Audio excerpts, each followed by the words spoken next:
Cümleten selamun aleyküm hanımlar, kanalıma hoş geldiniz. Bugün birlikte çok güzel bir 5 şiş patik yapacağız. Ben patiğimde ana renk olarak lacivert kullandım. Desenim için de kırmızı ve krem tonlarında 2 tane normal patiklik ip kullandım. İplerimi şöyle kenara alıyorum hanımlar. Patiğimde kullandığım şişlerim ise 3 numara. Hemen patiğimizi göstereyim. Buyurun hanımlar. Modelimiz bu şekilde. Çok güzel, çok zarif, şık bir patik oldu. Yapılışı da kolay. 5 şiş patiğe yeni başlayacak olan hanımların da tercih edebileceği bir model. Bu şekilde gösterişli, hoş, çeyiz içinde uygun bir patik oldu. Bu patik benim elimin ölçülerine göre 37, 38 ve 39 numara ayaklar için uyumlu oldu hanımlar. Hemen patiğimize başlayalım. Her zaman olduğu gibi burun kısmından başlayacağız hanımlar. 12 ilmek olarak 12 ilmeğimizi atıyoruz. Bu şekilde 3 ilmeğim oldu. 4, 5, 6, 7, 8, 9, 10, 11 ve bir ilmek daha atıyorum. 12. 12 ilmeğimi attım. Geri dönüyoruz hanımlar. Geri döndüğümüzde arka yüzdeyiz. Diğer şişimi aldım. Bakın ilk ilmeğimi örmeden alıyorum. İlk sıramızda ilmeklerimizi ters olarak örüyoruz. Sırasıyla ilmeklerimi ters olarak örüyorum hanımlar. Sonuncu ilmeğimi de yine ters ördüm. Geri dönüyorum. Şimdi de ön yüzdeyiz. Bu aşamada düz örgü uygulaması yapacağız. 5 şişe de geçeceğiz. İlk ilmeğimi örmeden aldım. Şu ikinci ilmeğim. 3, 4, 5, 6. İlk 6 ilmeğimi ilk şişimle ördüm. Kalan 6 ilmeğimi de ikinci şişimle örüyorum. 12 ilmeğimi 6'şar 6'şar 2 şişime paylaştırdım. Şimdi hiç geri dönmeden 3. şişimize ilmekler çıkaracağız hanımlar. İlk ilmeğimizi hemen şu kenara girerek ilmeğin iki kanadına birden girerek çıkartıyorum. Devamında ilmek çıkartabilmek için de tığımdan yardım alacağım. Başlangıç yerlerimiz biraz sıkı olduğu için. Bakın başlangıç yerine giriyorum sırasıyla. İlmek çıkartıp şişime takıyorum. Başlangıç yerinde ilmeğin iki kanadına birden girerek ilmek çıkartalım hanımlar. Patik burnumuz daha sağlam oluyor. Şu 5. ilmeğim pardon. Evet 5 olmuş. Bir ilmek daha çıkarttım 6. Şimdi bir 6 ilmek daha çıkaracağım. Onu da 4. şişime takacağım. Şu 1. ilmeğim. Şu 2. ilmeğim. 3. 4. 5. ve bir ilmek daha kenardan çıkartıyorum. 6. ilmeğim. Böylece 4 şişinde de 6'şar ilmeğim oldu. 5. şişime aldım, örmeye başlayacağım. Hanımlar bir sıra 4 şişimizdeki ilmeklerimizi de 6 ilmeğimizi de düz olarak öreceğiz. 5 şiş patikte bir sıra dediğimiz olay şudur.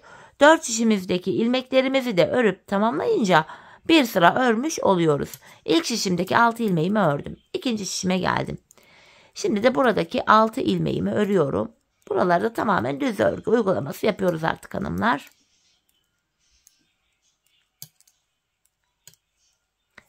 Üçüncü şişime geldim. Yine bu 6 ilmeğimi de düz öreceğim.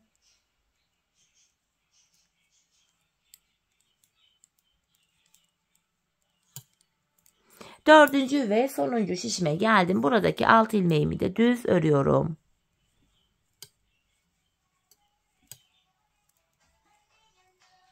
Böylece bir sıramızı tamamladık hanımlar. Bir sıra ilmekleri ördük. Şimdi artırma zamanı. Patik burnumuza şöyle baktığımız anda artırma işlemini şu sağ ve sol kenardan yapacağız. Orta kısımlardan yapmayacağız. İlk şişimdeyim. Kenarımız hemen sağ tarafta. İlk 2 ilmeğimi örüyorum kenardan. Şu 1. ilmeğim.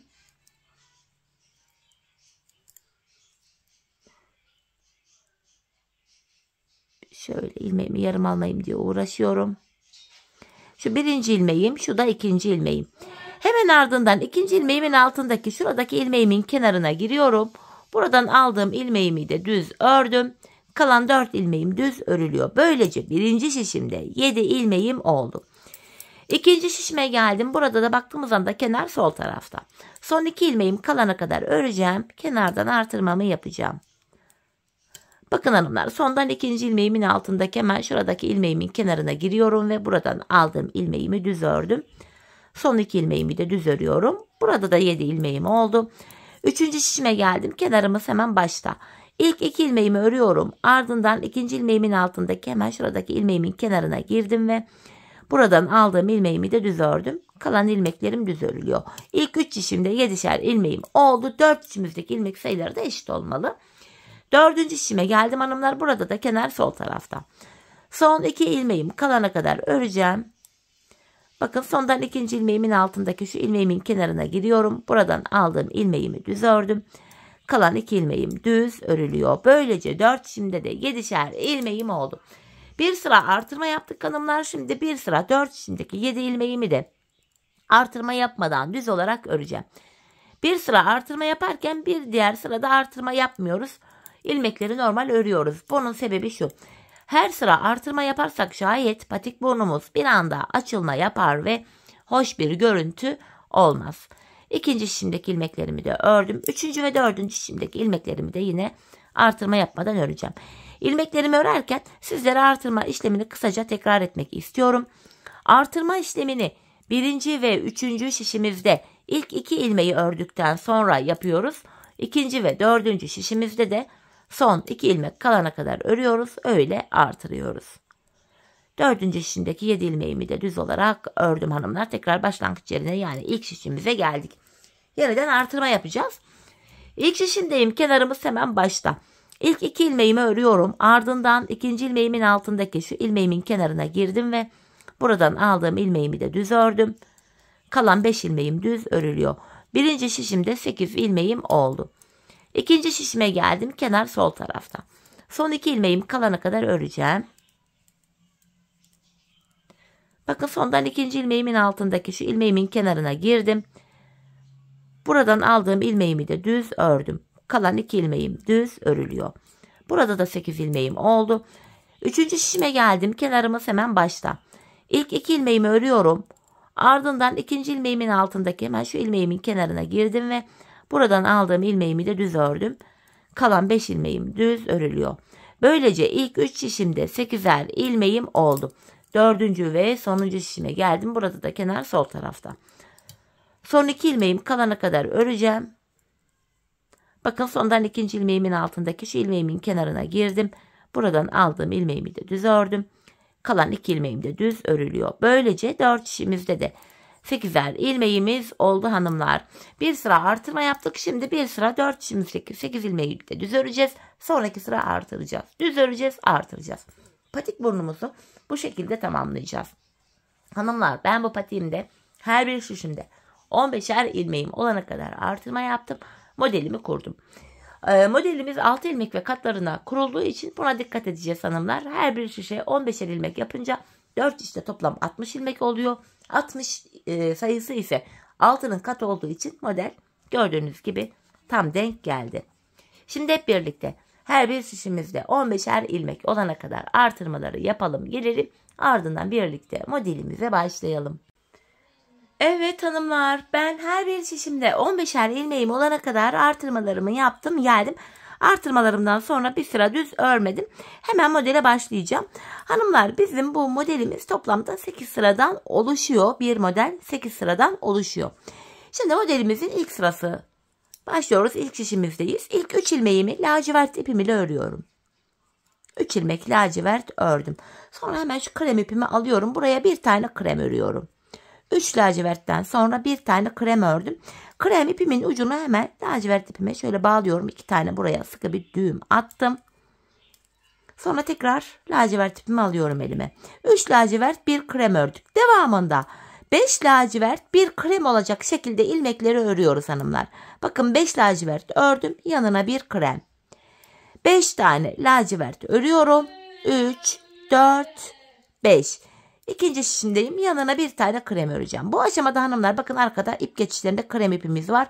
Kremimi arkada biraz serbest bıraktım. İpleri arka tarafta sıkmıyoruz hanımlar.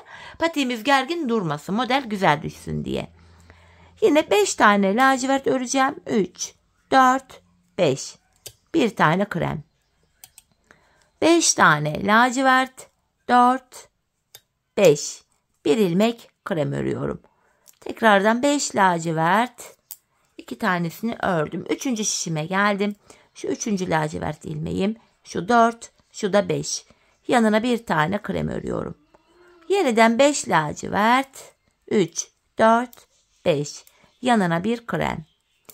5 lacivert. 3, 4, 5. Yanına bir krem örüyorum. Devam ediyorum yine. 5 lacivert. 3, 4, 5. Yanına bir krem. Tekrar 5 ilmek lacivert. 2, 3, 4, 5.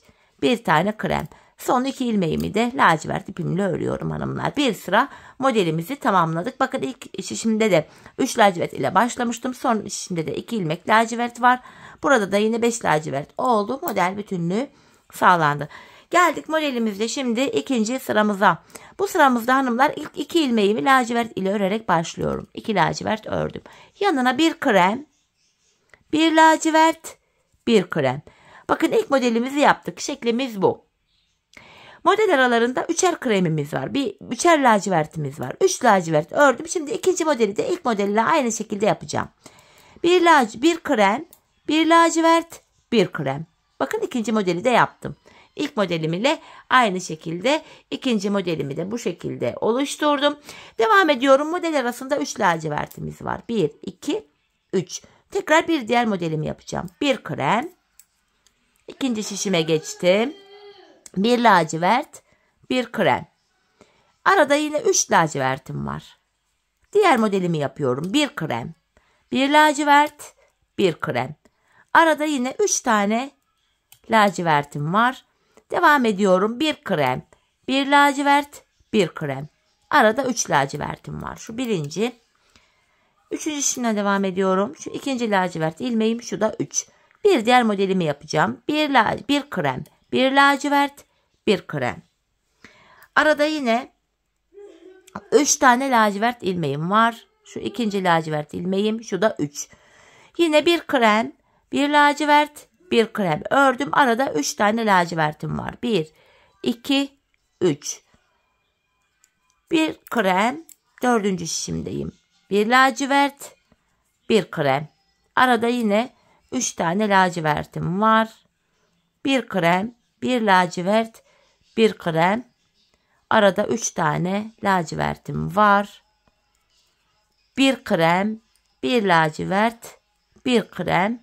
Sonuncu ilmeğimi de lacivert ipimle ördüm. Modelimizde ikinci sıramızı tamamladık. Tekrar ilk şişimize geldik hanımlar. Modelde 3. sıradayız şimdi.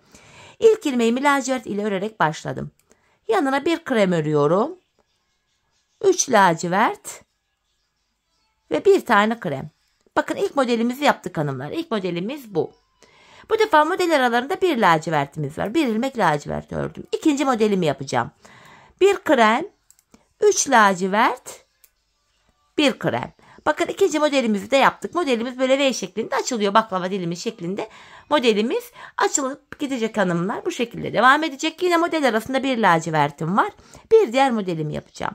Bir krem, 3 lacivert. Şu birinci lacivertim, şu ikinci, şu da üçüncü. Yanına bir tane daha krem örüyorum. Model arasında bir lacivertim var. Şimdi bir diğer modelimi yapacağım. Bir krem, 3 lacivert, bir krem. Model arasında yine bir tane lacivert ilmeğim var. Bir diğer modelime geçtim. Bir krem, 3 lacivert, bir krem. Bu şekilde. Üçüncü şişimdeyim. Model arasında bir lacivert ilmeğim var. Bir diğer modelimi yapıyorum. Bir krem, 3 lacivert, bir krem. Model arasında yine bir ilmeğim var. Bir diğer modelime geldim. Bir krem, 3 lacivert, bir krem. Model arasında bir lacivert ilmeğim var. Diğer modelime geldim. Bir krem, 3 lacivert. İkinci şişimdeyim. Şu ikinci lacivert ilmeğim şu 3. Yanına bir tane krem örüyorum. Arada bir tane lacivert ilmeğim var. Diğer modelimi yapıyorum. Bir krem, 3 lacivert, bir krem. Arada bir lacivert ilmeğim var. Sonuncu modelimi yapıyorum. Bir krem, 3 lacivert ve sonuncu ilmeğimi de krem ile ördüm. Modelimizde 3. sıramızı tamamladık. Şimdi 4. sıramıza geldik hanımlar. 4. sıramızda da kırmızı ipimizi ekleyeceğiz artık. Kırmızı ipimizi kullanacağız bu sıramızda. şöyle ekliyorum. Burada hanımlar ilk ilmeğimi kırmızı ile örerek başlayacağım. İlk ilmeğimi kırmızı ipimle örüyorum. Bir tane kırmızıyı ördüm. Burada da hemen kırmızı ipimin ucunu şuradan, hemen yanında krem var. Krem ipime bağlıyorum. Her eklediğimiz yeni ipte düğüm atmayı unutmayalım. Patiğimiz sökülmesin, sağlam olsun diye. Modelde 4. sıramız, ilk ilmeğimi kırmızı ile ördüm. Yanına 2 lacivert örüyorum. 1 kırmızı. Bu sıramız 2 lacivert 1 kırmızı şeklinde örülüyor hanımlar. 2 lacivert 1 kırmızı. 2 lacivert 1 kırmızı. 2 lacivert 1 kırmızı. 2 lacivert. Bakın hanımlar, görüntümüz şöyle. Şöyle göstermek istiyorum bakın yakından şeklimizi. Görüntümüz bu şekilde. 2 lacivert 1 kırmızı şeklinde ilmeklerimizi örüyoruz. İkinci şişimdeyim. Buraya 1 kırmızımı ördüm. Devam ediyorum. 2 lacivert 1 kırmızı. 2 lacivert 1 kırmızı. 2 lacivert 1 kırmızı. 2 lacivert 1 kırmızı. 2 lacivert. Devam ediyorum 3. şişimden. 1 kırmızı. 2 lacivert 1 kırmızı. 2 lacivert 1 kırmızı. 2 lacivert 1 kırmızı. 2 lacivert 1 kırmızı. 2 lacivert. Devam ediyorum hanımlar. 4. şişimden 1 kırmızı. 2 lacivert 1 kırmızı. 2 lacivert 1 kırmızı. 2 lacivert 1 kırmızı. 2 lacivert 1 kırmızı ve son 2 ilmeğimi de lacivert ipim ile örüyorum. Modelimizde 4. sıramızı tamamladık. Geldik 5. sıramıza. Hanımlar, 5. sırada 4. sırada yaptığımız işlemin aynısını yapacağız. Yani bir önceki sırada ne yaptıysak aynısını yapacağız. Bakın, kırmızı ilmeklerimi kırmızı ipim ile öreceğim. 2 lacivertimi lacivert ile. İlmekleri bir önceki sırayla aynı şekilde yapacağız. 4. ve 5. sıramız aynı. Bu şekilde. 2 lacivert 1 kırmızı şeklinde ilmeklerimi öreceğim. Bakın hanımlar, şeklimizde yavaş yavaş kendini göstermeye başladı. Devam ediyorum. 2. şişimden yine burada da ilmekleri gördüğüm gibi örüyorum. Lacivert ilmeklerimiz lacivert ipimiz ile, kırmızı ilmeklerimiz kırmızı ipimiz ile örülüyor.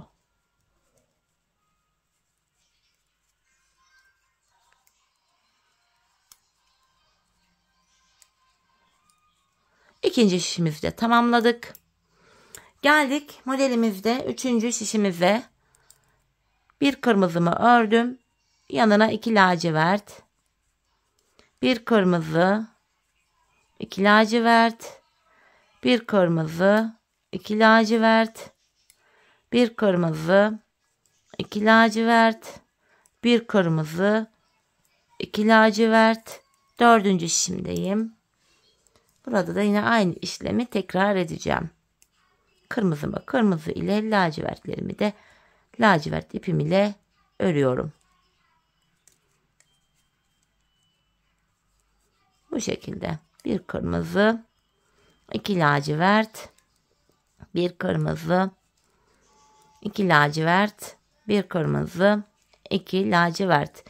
5. sıramızı da bitirdik hanımlar. Geldik modelimizde 6. sıramıza. 6. sıramızda artık kırmızı ipimi şöyle bırakayım kenara. Kırmızımı kullanmayacağım. Lacivert ve krem ipimle tekrardan patiğimi örmeye devam edeceğim. 6. sıramızda ilk ilmeğimi krem ile örüyorum hanımlar. Yanına 1 krem, 3 lacivert, 1 krem. Bakın, ilk modelimizi oluşturduk. Modelde 6. sıramız. Model aralarında bir tane lacivertimiz var. Yeniden ikinciyi yapacağım. 1 krem, 3 lacivert, 1 krem. Model arasında bir tane lacivertimiz var. Yeniden 1 krem, 3 lacivert. İkinci şişimden devam ediyorum. Şu ikinci lacivert, şu üçüncü, bir tane krem. Model arasında yine bir lacivert ilmeğim var. Bir diğer modeli yapacağım. 1 krem, 3 lacivert, 1 krem. Model arasında bir tane lacivert ilmeğimiz var. Bir diğer modelime geldim. 1 krem, 3 lacivert, 1 krem. Model arasında 3. şişimdeyim. Bir tane lacivert ilmeğimiz var. Diğer modelimi yapıyorum. 1 krem, 3 lacivert, 1 krem. Model arasında bir tane lacivert ilmeğim var. 1 krem, 3 lacivert, 1 krem. Model arasında bir tane lacivert ilmeğim var. Diğer modelimi yapıyorum. 1 krem, 3 lacivert, 4. şişimden devam ediyorum. Şu 2. lacivert ilmeğim, şu 3. Yanına bir tane krem örüyorum. Model arasında bir kremimiz var. Devam ediyorum. 1 krem, 3 lacivert, 1 krem. Yanında bir tane arada lacivertim var. Son modelimi yapıyorum. 1 krem, 3 lacivert, 1 krem. 6. sıramızı tamamladık hanımlar. Geldik şimdi modelde 7. sıramıza. Bu sıramızda yine ilk 2 ilmeğimi lacivert ile örerek başlıyorum. 2 tane lacivert ördüm. Hemen kremimi alıyorum. Şöyle. 1 krem, 1 lacivert, 1 krem. İlk modelimi yaptım. Model aralarında 3'er lacivertimiz var. 1, 2, 3. İkinci modelimi yapıyorum. 1 krem, 1 lacivert, 1 krem. Arada yine 3 tane lacivertim var. Diğer modeli yapacağız. 1 krem. Bakın hanımlar, şeklimiz tamamen bu aşamada daha net görünmeye başladı. Model kendini göstermeye başladı. İkinci şişimden devam ediyorum. 1 krem örmüştüm. 1 lacivert, 1 krem. Model arasında 3 lacivertimiz var. Diğer modelimi yapıyorum. 1 krem, 1 lacivert, 1 krem. Model arasında 3 lacivertim var. 1 krem, 1 lacivert, 1 krem. Model arasında 3 lacivertim var. Şu ikinci, şu üçüncü. 1 krem, 1 lacivert, 1 krem. Arada 3 lacivertim var. 1 krem, 1 lacivert, 1 krem. Model arasında 3 lacivertim var. 1 krem. Devam ediyorum. 4. şişimdeyim. 1 lacivert, 1 krem. Model arasında 3 tane lacivertim var. Diğer modelime geldim. 1 krem, 1 lacivert, 1 krem. Model arasında yine 3 tane lacivert ilmeğim var. Sonuncu modelimi yapıyorum. 1 krem, 1 lacivert, 1 krem ve son bir ilmeğim kaldı. Bunu da lacivert ile ördüm. Modelimizde 7. sıramız böyleydi. Geldik 8. sıramıza. 8 yani sonuncu sıramız. Hanımlar, modelimizde 8. sıramız, yani hemen model üzerinde göstereyim. Şurası oluyor. 8. sıramız ayrıca ikinci modelimizin de 1. sırası oluyor. 1. model biter bitmez ikincisi başlıyor. İlk modelin 8. ve sonuncu sırası, ikinci modelin de ilk sırası oluyor bu yaptığımız şimdi. Bu aşamada hanımlar, ilk modelin 8. ikinci modelin de ilk sırasında yapacağımız işlem şöyle. 3 ilmek lacivert örüyorum. Yanına bir tane krem. Devamında 5 lacivert 1 krem olacak şekilde ilmeklerimi örüyorum. Baklava dilimi kapanıyor bu sırada. 1 kremimi ördüm. Tekrardan 5 ilmek lacivert. Şu 4, şu da 5. Bakın hanımlar, modelimi tekrardan şöyle göstereyim. İlk modelimizin tamamı bu şekilde gördüğünüz gibi. İkinci şişinden devam edeceğim. En son 5 tane lacivertimi örmüştüm. Yanına bir tane krem örüyorum. Yeniden 5 lacivert, 3, 4, 5. Yanına bir tane krem örüyorum. 5 ilmek lacivert. Yanına bir krem. 5 lacivert. 3. şişimdeyim. Şu 3. lacivert ilmeğim. 4, 5. Yanına bir tane kremimi örüyorum. Tekrardan 5 ilmek lacivert. 3, 4, 5. Bir tane krem. 5 tane lacivert.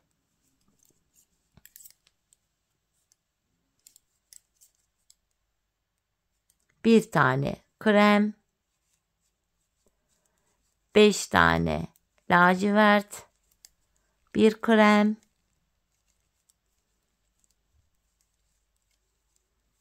5 lacivert. Bir krem.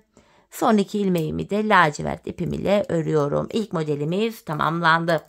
Dediğim gibi ikinci modelin de ilk sırasıydı bu yaptığımız. İlk modelin 8. sırası ile ikinci modelin ilk sırası aynı. Şimdi ikinci modele geçtik hanımlar. Bakın ilk modelimizi bitirdik. İkinci modeli hemen başlatacağız. İlk modelin ikinci sırasında ne yaptıysak ikinci modelin ikinci sırasında da aynısını yapacağız. Şimdi ikinci modelin ikinci sırasındayız hanımlar. İlk 2 ilmeğimi lacivert ile örüyorum. Ardından kremimi aldım. Bir krem, bir lacivert, bir krem. Bakın ilkini yaptık. Model arasında 3 lacivertimiz var. İkinci modelimi yapıyorum. Bir krem, bir lacivert, bir krem. Model arasında 3 lacivertimiz var. Tekrar diğer modeli yapacağız. Bir krem, bir lacivert, bir krem öreceğiz. Model aralarında 3'er tane lacivertimiz olacak. İkinci modelin ikinci sırası. Diğer 3 şişimizi de hanımlar aynı şekilde örelim, gelelim. Evet hanımlar, diğer 3 şişimi de aynı şekilde ördüm, geldim. Şimdi ilk şişimizdeyiz. İkinci modelin 3. sırasını yapacağız. Bu sıramızda ilk ilmeğimi lacivert ile örüyorum. Şimdi ilk modelimi yapıyorum. Bakın, bir krem, 3 lacivert, bir krem. Bakın ilk modelimi yaptım. Şimdi model aralarında bir tane lacivertimiz var bu sırada. Şimdi diğer modelimi yapıyorum. Bir krem, 3 lacivert, bir krem. İkinci modelimi de yaptım. Model aralarında bir tane lacivertimiz var. Bir diğer modeli yapacağız yine. Bir krem, 3 lacivert, bir krem olacak şekilde modeli yapıyoruz. Model aralarına birer tane lacivert örüyoruz. 3. sıramızda bu şekilde yapılıyor hanımlar. Diğer 3 işimizi de bu şekilde örelim ve gelelim. Evet hanımlar, ilmeklerimi ördüm, geldim. Şimdi de ikinci modelimizin 4. sırasındayız. Bu sırada krem ipi kullanmayacağız. Kırmızı ve lacivert ipimizi kullanacağız. İlk modelde olduğu gibi. İlk ilmeğimi kırmızı ile örerek başlıyorum. Yanına 2 lacivert. Bir kırmızı, 2 lacivert. 4. sıramız böyle. Bir kırmızı, 2 lacivert. Bir kırmızı, 2 lacivert. Bir kırmızı, 2 lacivert. Modelimiz böyle devam edecek hanımlar. Bir kırmızı, 2 lacivert. Diğer 3 işimizi de aynı şekilde örüp gelelim. Evet hanımlar, 4. sıramızı tamamladık. Geldik 5. sıramıza. Bu sıramızda bir önceki sırada yaptığımız işlemin aynısını yapacağım. Bir kırmızı, 2 lacivert şeklinde ilmekleri öreceğim. Kırmızı ilmeklerimi kırmızı ipim ile, lacivert ilmeklerimi de lacivert ipim ile örüyorum.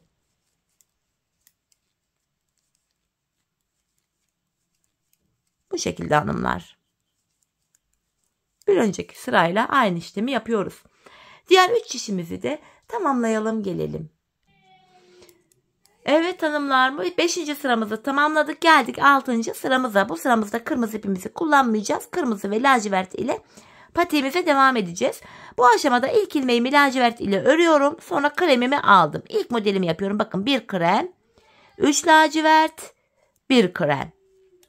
İlk modelimizin 6. sırasıyla ikinci modelin 6. sırası aynı oluyor hanımlar. Model aralarında birer tane lacivertimiz var. İkinci modelimizdeyiz. Bir krem, 3 lacivert, bir krem. Model aralarında bir tane lacivertimiz var. Tekrardan bir krem, 3 lacivert, bir krem olacak şekilde model kuracağız. Model aralarına birer tane lacivert öreceğiz. 6. sıramız böyle yapılacak.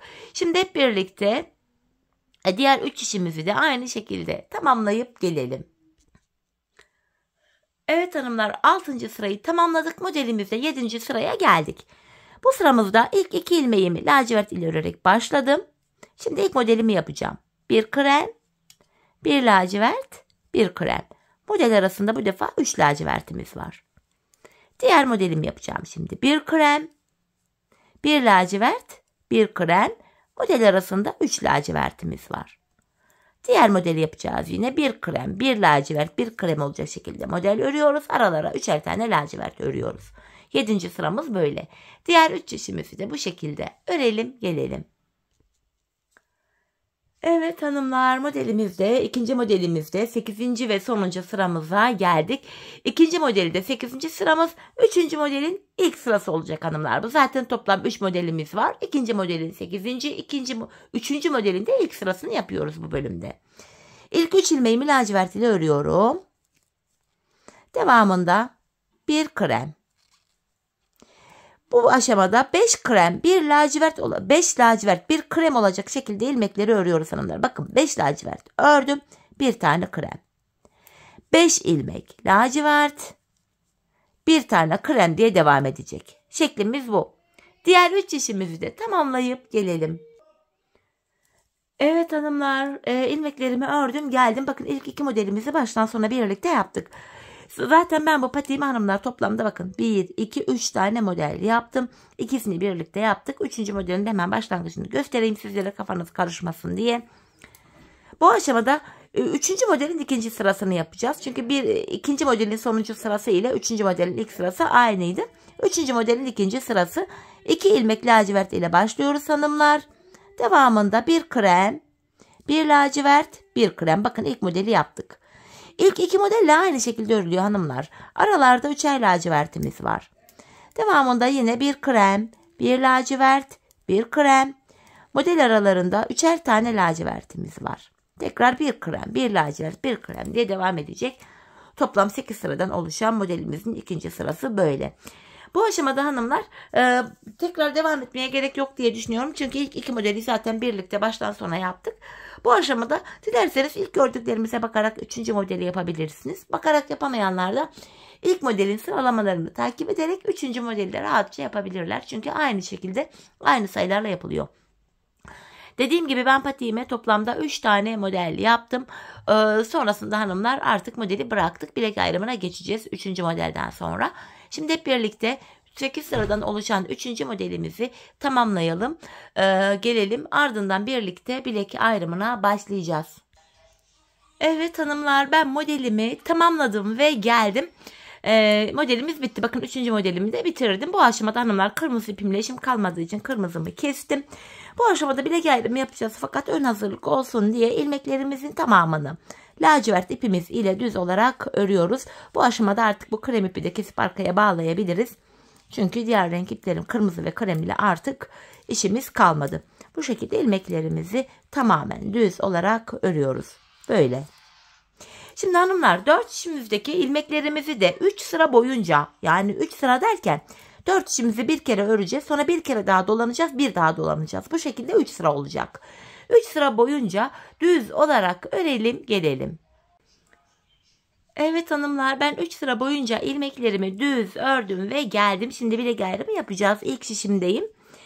Hanımlar şişimde son bir ilmeğim kalana kadar örüyorum. İlk şişimdeyim. Son bir ilmek kalana kadar öreceğim.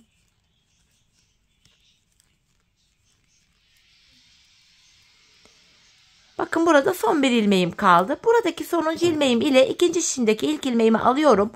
Bu iki ilmeği şöyle birbiriyle yer değiştiriyorum hanımlar. Şöyle bilek ayrımında ilmekleri yer değiştiriyoruz. Şöyle.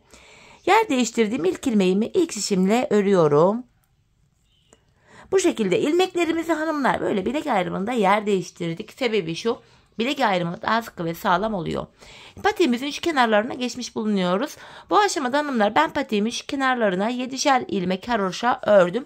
Örgümüzün hem ön hem arka yüzünde düz örgü örünce haroşa oluyor. Hem ön hem arka yüzde ters örgü örünce yine haroşa oluyor. Ben örgümüzün her iki tarafında da düz örgü örerek haroşalarımı elde ediyorum.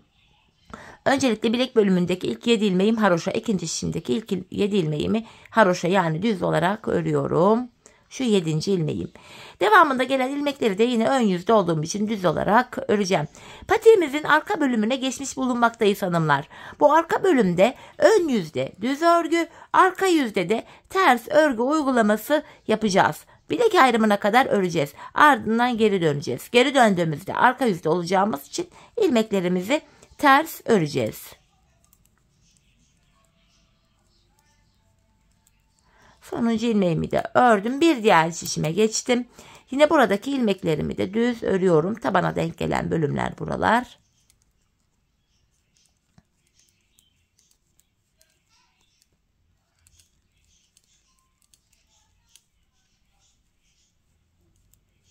Son şişime geldim. Burada da yine bilek ayrımı yaptığımız son şişimiz burası. İlmeklerimizi düz örüyoruz. Son 7 ilmeğimiz var. Son 7 ilmek haroşa. Haroşalarımızı yine düz öreceğiz. Hem ön hem arka yüzde buraları düz örüyorum. Bakın bilek ayrımına geldik. Sonuncu ilmeğimi bir de şöyle ördüm. Bilek ayrımından sonra hanımlar geri dönüyoruz. Yapacağımız işlem bu. Bilek ayrımına kadar örüyoruz, geri dönüyoruz. Örüyoruz, geri dönüyoruz hanımlar. İlk kenar ilmeğimi örmeden aldım. Kenar ilmeğimle birlikte toplam 7 ilmek haroşamı düz öreceğim. 4 oldu. 5, 6 ve 7. 7 ilmek düz ördüm. Devamında gelen diğer ilmeklerimi de arka yüzde olduğum için ters olarak örüyorum. Bu şekilde şu an arka yüzdeyiz. İlmekleri ters örüyoruz. Patiğimizin arka bölümünde yapacağımız işlem sadece bundan ibaret hanımlar. Ön yüzde düz örgü, arka yüzde de ters örgü uygulaması yapıyoruz. Sadece bilek bölümünde kenarlardaki 7'şer ilmek haroşalarımızı haroşa olarak örüyoruz. Evet, bir diğer şişime geçtim. Yine buradaki 15 ilmeğimi de ters öreceğim.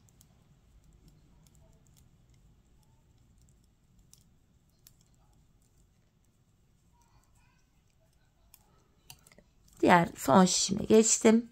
Burada da yine ters öreceğim. Sadece kenardaki son 7 ilmeğim haroşa olduğu için son 7 ilmeğimi düz öreceğim hanımlar. Evet, ilmeklerimizi ördük. Kalan 7 ilmeğim haroşa düz örüyorum. Sonuncu ilmeğimi de düz ördüm. Bu şekilde. Bilek ayrımına kadar ördük. Bakın geri dönüyoruz. Yapacağımız işlem bu.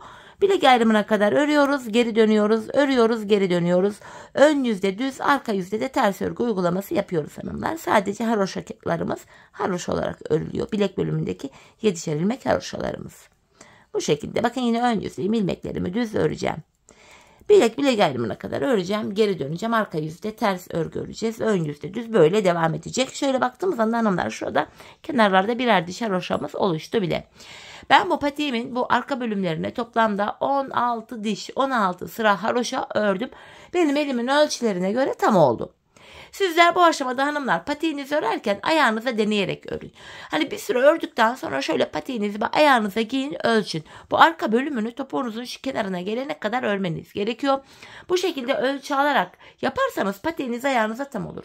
Ben 16 diş haroşa yaptım ama belki siz 14 diş yapacaksınız. Belki 12 diş, belki atıyorum 17-18 diş haroşa yapacaksınız. Bu tamamen örmek istediğiniz ayağa göre değişiklik gösterebilir.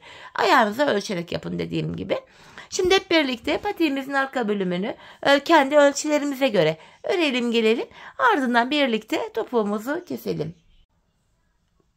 Evet hanımlar, patiğimin arka bölümünü tamamladım. Geldim 16 sıra haroşa ördüm buraya. Bu aşamada bilek ayrımından sonra bakın şu bölüm genişlediği için ilmeklerin hepsi şöyle tek şişte toplanacak duruma geldim. Ben bu bölümde ön yüzden baktığımızda sol tarafa 26 ilmeğimi ayırdım. Kalan ilmeklerimin hepsini de bu sağ şişime taktım. İlmek ayırmamdaki sebep de topuk kesiminde bana yardımcı olsun diye, kolaylık sağlasın diye. Şimdi topuğumuzu kesmeye başlayacağız. Hanımlar, bu bölümde kenardaki 7 ilmek haroşamız yine haroşa olarak örülecek, model bütünlüğü sağlansın diye 7 haroşamı ördüm. Ön yüzdeyim. İlmeklerimi düz olarak ve sayarak örmeye devam edeceğim. 7 haroşamı örmüştüm. 8, 9, 10, 11, 12, 13, 14, 15, 16, 17, 18, 19, 20, 21, 22, 23, 24, 25.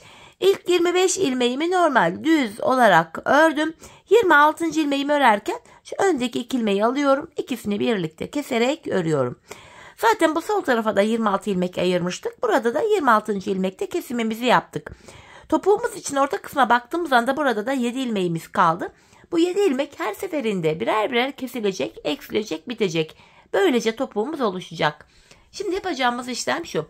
Kesim yaptıktan sonra geri dönüyorum. Arka yüzdeyim. İlk ilmeğimi örmeden alıyorum. Arka yüzde olduğum için devamında gelen diğer ilmeklerimi ters olarak örüyorum. Sadece kenardaki son 7 ilmeğim haroşa olduğu için son 7 ilmeğimi düz öreceğim hanımlar.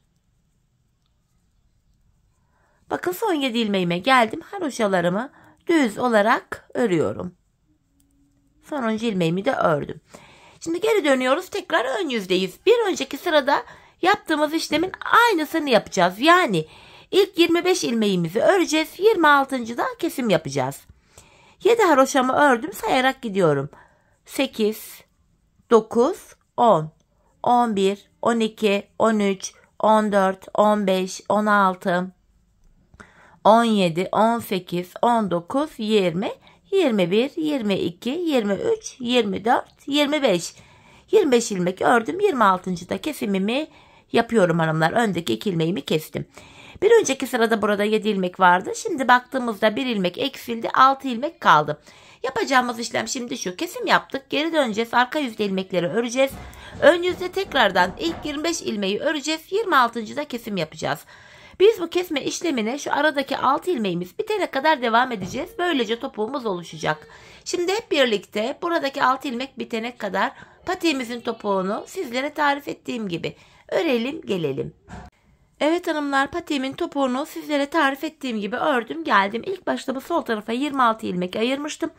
Kesimlerden sonra sağ şişimde de 26 ilmeğim kaldı. Yani her iki şişimizdeki ilmek sayıları da birbirine eşit.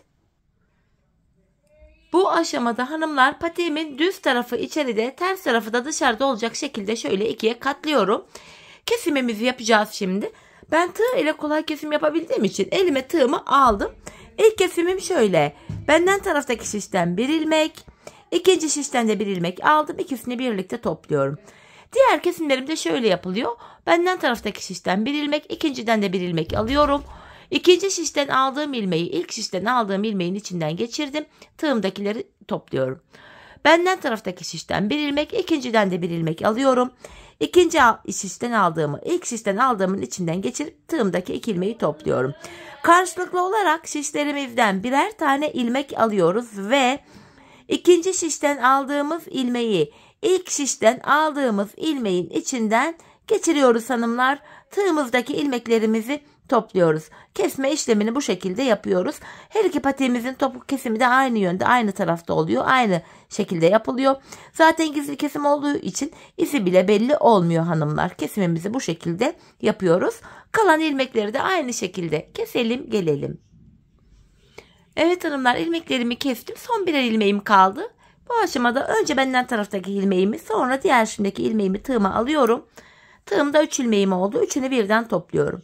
Buraya 2 tane sıkı bir zincir çekip ipimi kesiyorum hanımlar. Hemen şu ipimizin ucunu bir gizleyelim. Sonra birlikte patiğimize genel olarak bakalım. Şu anda hava kapalı, yağmur var burada. O yüzden bir görüntü karardı gibi oldu ışık olmadığı için. Bakın şöyle ipimi gizledim. Hemen topuğumuza bakalım. Gördüğünüz gibi hanımlar, gizli kesim olduğu için şöyle izi bile belli olmuyor. Ayakta şöyle gayet muntazam, düzgün duruyor. Görüntü itibariyle patiğimiz bu. Hemen bir de manken ayağıma giydireyim. Bir de patiğimizi ayağımızda görelim. Çok güzel, şık, zarif bir patik oldu hanımlar. Çok zevkliydi. Örmesi de öyle. Çok eğlenceli, güzel bir patikti. Ben çok beğenerek yaptım. Umarım sizler de benimle birlikte beğenerek, severek patiğinizi yaparsınız. Evet, şöyle güzelce manken ayağıma da giydirdim. Gördüğünüz gibi şurasını düzelteyim. Çok güzel, kullanışlı, şık bir patik. Şöyle etraflıca bakalım. Topuğumuz yine bu şekil. Tabanımız böyle. Evet hanımlar, yine birlikte güzel bir modelin daha sonuna geldik. Umarım sizlere faydalı, hoş bir video olmuştur. Yeni modellerde, yeni videolarda buluşmak dileğiyle. Şimdilik hoşça kalın, sağlıcakla kalın.